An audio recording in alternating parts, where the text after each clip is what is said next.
বকশীগঞ্জ ভর্তুকি মূল্যে ডিম বিক্রি করতেছে বাংলাদেশ সামাজিক জাগরণ ফাউন্ডেশন। শনিবার বিকেল থেকে রাত পর্যন্ত ভর্তুকি দিয়ে ডিম বিক্রি করছে সামাজিক জাগরণ ফাউন্ডেশন। বকশীগঞ্জের চৌরাস্তা মোড়ে জাগরণ ফাউন্ডেশনের উদ্যোগে প্রান্তিক জনগোষ্ঠীর মধ্যে প্রায় 1000 পিস ডিম ভর্তুকি দিয়ে বিক্রি করে জাগরণ ফাউন্ডেশন। এ সময় ডিম কিনতে আসা জনগণের লম্বা লাইন লক্ষ্য করা যায়।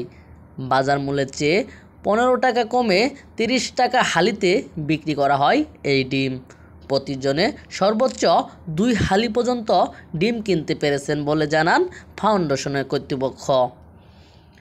ডিম বিতরণ অনুষ্ঠানে উপস্থিত ছিলেন সামাজিক জাগরণ ফাউন্ডেশনের কর্মকর্তা ভাইস চেয়ারম্যান মেহেদী হাসান, সাধারণ সম্পাদক মঞ্জুরুল ইসলাম, কোষাধ্যক্ষ আলামিন হাসান, মিন্টু মিয়া সহ অন্যান্য সদস্যরা। এ সময় বর্তমান বাজারে যেসব নিত্যপণ্যের দাম বেশি তারা সেসব পণ্য ভর্তুকি দিয়ে বাজারজাত করবেন বলে আশাবাদ ব্যক্ত করেন। প্রতিষ্ঠানটির চেয়ারম্যান হিসেবে দায়িত্ব পালন করছেন সেলিনা আক্তার সুমি।